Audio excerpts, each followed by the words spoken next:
Hey, welcome back to Tybee Time. So today, I'm going to show you guys how I do a whole roasted chicken. So stick around and watch. First, I'm going to cut this bag open and drain it out, and we'll get the guts out of it. Hang on. Okay, so I just cut the bag open, and you see it's a 6 1/4 pound bird. And what I mean by get the guts out is most chicken have a bag of gizzards, and this one doesn't. Right in the cavity, usually there's a bag of something, or in the neck area. This one hasn't got anything in it, which is fine. And I don't want to wash it because I don't want to get more of the goo all around in the sink. I'm going to take this little pop-out thing out because I don't like it. Now, I'm going to set this in some paper towels in my chicken rack and let it dry a little bit. Let me take my glove off and show you what I'm talking about. Okay, so here's where I'm going to let it sit for probably about 20 minutes, 25 minutes. Let it come up to room temperature. I'm going to put some more paper towels on top of it and dry it out a little bit, and then we're going to season it. So I'll be back. Okay, and in between, while I'm waiting for that, I've got me some Clorox cleanup, and I'm just going to clean my sink where I poured all that chicken juice into. So I'm going to clean that. And then, as I said, I'm letting this come to close to room temperature and let it dry. I'll pull out all my seasonings. And I'm going to start out by putting olive oil all over it. So let me get that stuff out. All right, so let's get started. What I've got right here, salt, pepper, garlic powder, olive oil, a half a stick of butter, and some organic thyme leaves. Now, I always start with the cavity. First, I salt and pepper the inside of the chicken cavity with a good amount of salt and pepper. I like to get it all around on the inside. This will be tricky. Get some pepper in my hand here. Okay. And then I'm going to put olive oil all over the exterior of the chicken. Now, I got one hand to touch the chicken with and one hand to do everything else with. So this is how I do it. And then I start putting salt, pepper, everything all over the exterior. Let me flip her over on this side. So I'm going to generously salt the outside, generously pepper the outside. Oh, dropped my pepper. Okay, and then I put a little bit of garlic powder. Come on, garlic powder. And some thyme leaves. And then I do the other side as well. So I'm just going to finish up doing all sides of this. And if I get a little bit of salt and pepper down here at the bottom of the pan, which I aluminum foiled, by the way, that's fine, because if I make a gravy, that's already seasoned also. All right, well, I am having a terrible time with this pepper. I'm trying not to touch the container that's in. There we go. Okay. Some garlic powder and thyme leaves. Now, I have a couple bits of onion cut up that I'm going to put inside the cavity along with this 1/4 stick of butter. I'll be right back. Okay, so here I have the onion that I cut up. I'm going to put some of that in the cavity, and then I'm going to put this 1/4 stick of butter in whole like this, right inside the cavity. And then the rest of the onions, and then I'm going to tie those legs together. And I'm going to put a little bit of water in the bottom of the pan. So I'm going to come back and show you when I'm ready to tie the legs together. So hang on. One more thing I forgot. Guys, I have a couple cloves of garlic that I just kind of bruised, and I'm putting those in there as well.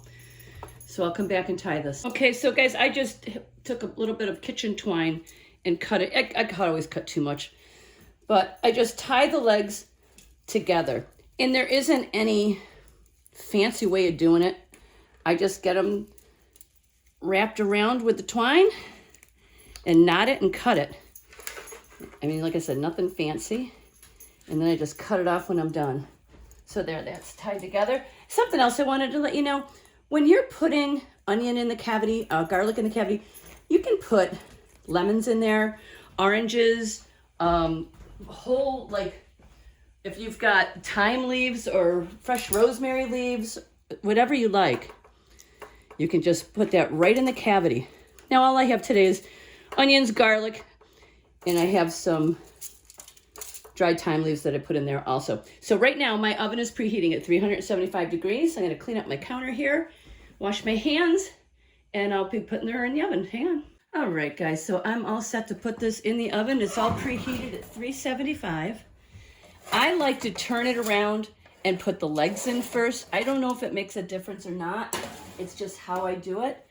And as I said, I'm going to pour some water right inside the pan. I don't know if you can see this.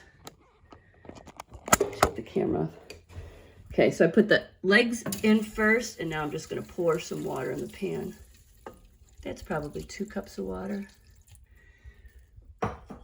And that's it. It's in the oven at 375, and I'm going to put it in for 1 hour to start, and we'll see if it needs more time. Okay, guys, so the timer's going off.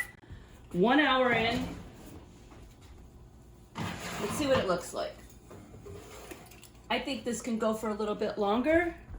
It's a 6 1/4 pound bird. I'm going to put it back in for about 15 minutes. A good rule of thumb is 15 minutes per pound.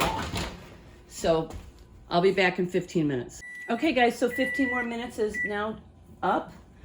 Let's take it out. I've got my thermometer here, and we're going to see what the internal temperature is of the chicken.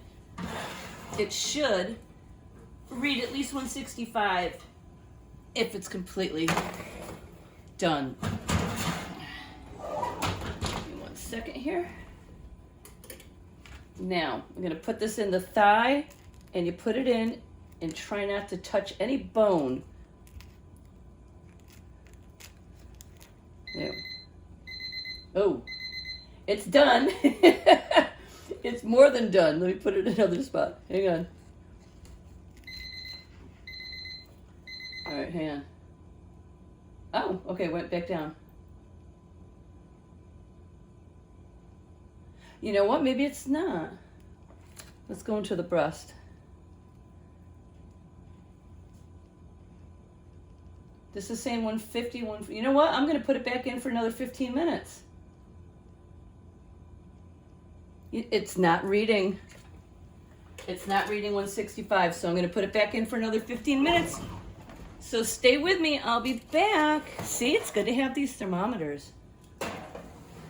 But, you know, once you take it out of the oven and you tin it with some aluminum foil, it tends to rise more. So anyway, we'll be back. I'm going to give it 15 more minutes. Okay, so here's the second 15 minutes is now up. I am so sorry. I saw that I didn't have this camera positioned properly before to show you when I was taking the temperature of the bird. So I've got it fixed now. Let's see what the temperature is internally this time, okay? So this guy's been in for an hour and a half. So I'm going to go into the breast. And it rings when it's in just a little bit, but when you go in deeper, again, you don't want to hit bone. There we go. Let's see what we get.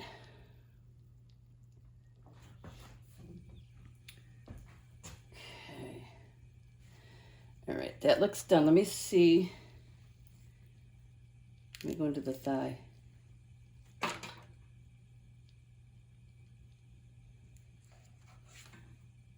Yeah. Yep. Okay. So the thigh is reading 180. So that bird is done. I am going. All right, stop. I want to check this breast again.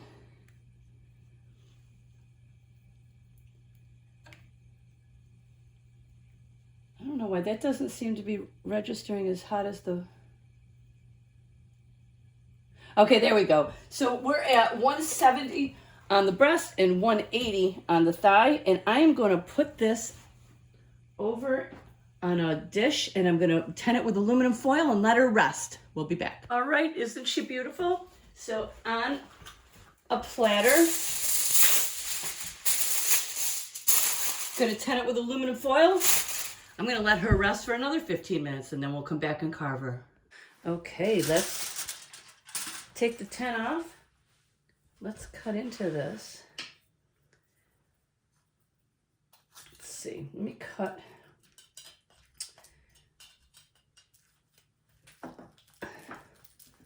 There we go. Cut that chicken leg away.